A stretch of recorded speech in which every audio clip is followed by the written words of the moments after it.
Nah, I done grew up around some people living their life in bottles. Granddaddy had the golden flask, backdoor every day in Chicago. Some people like the way it feels, some people want to kill their sorrows.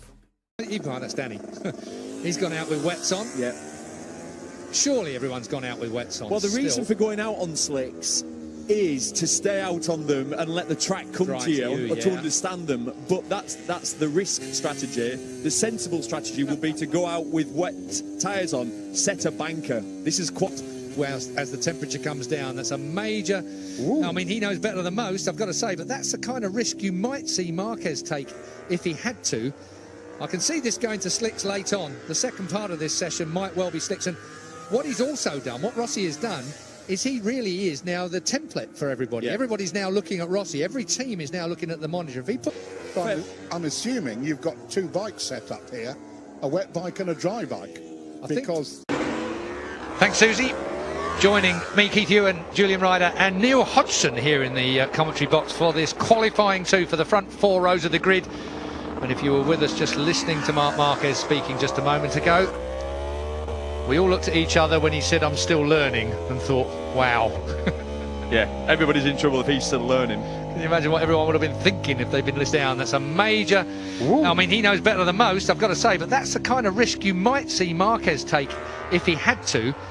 I can see this going to slicks late on. The second part of this session might well be slicks. And what he's also done, what Rossi has done, is he really is now the template for everybody. Yeah. Everybody's now looking at Rossi. Every team is now looking at the monitor. If he puts a couple of fast sector times in, they're going to bring their boys in straight away. Yeah. No, the first man will be in for a set of slicks.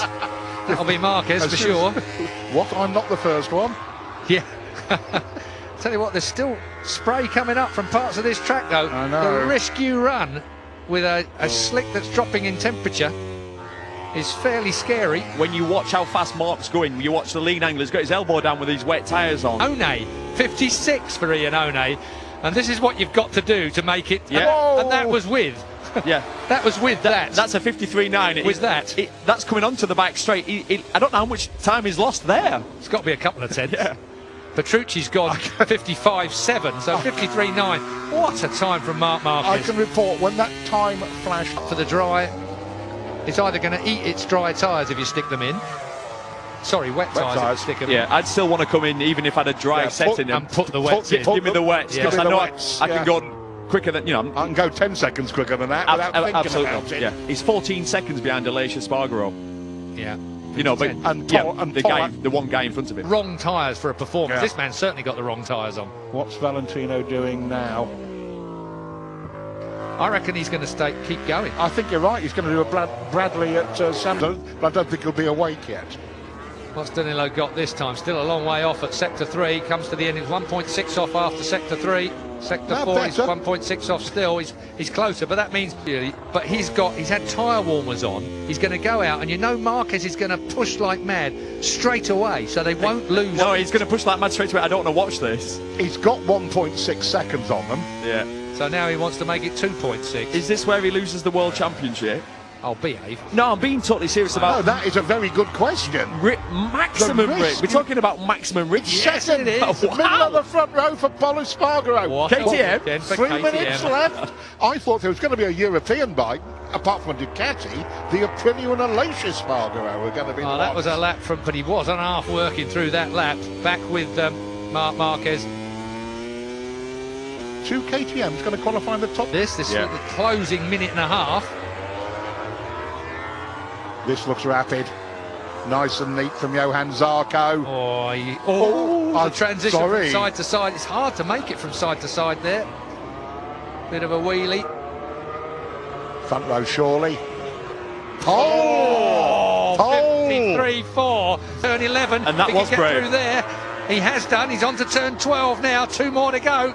Can Petrucci hold it together? Will he make that front row? Zarco's his marker. He'll cross the line first. He's going to make that front row, I'm sure. Smith comes up to 5th. That's middle of the second row at the moment. Here comes Zarco. 53.4 it was. He doesn't go any quicker. Petrucci goes second. Pushes Lorenzo. Championship, 3rd row of the grid. We've got Vignales 3rd in the championship. He's 5th row of the grid.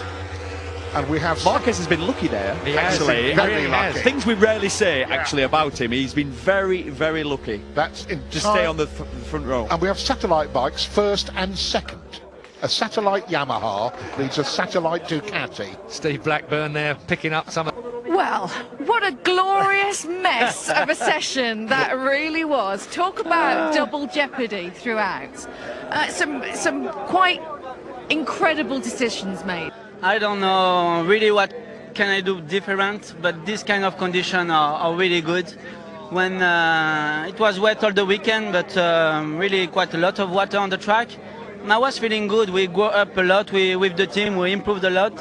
And for this qualifying was not as the free practice because it was drying, you know. So when it's wet and it's dry. No, it was completely, of course, my decision. I saw that the first lap time was not so bad. I did a big mistake. But okay, it was a good lap time. And then when I stopped in the box, first thing I was thinking to put new rear. But then I saw that Valentino was with his legs. I saw that half and say, I tried this league. Sometimes it's good, sometimes you do the good choice, sometimes no. But anyway, doing the work. Yeah, and they're both ahead of Vizioso, and he's second in the championship. That's what I was going to say. The guys that we've been talking about all day are not the guys really at the top of the field, apart from Marc Marquez, who is comparing himself to Valentino Rossi. It was an extraordinary day we're having here at Motegi in Japan. We're going to take a quick break now, and we've got Moto2 still to come, of course. We'll see you after the break.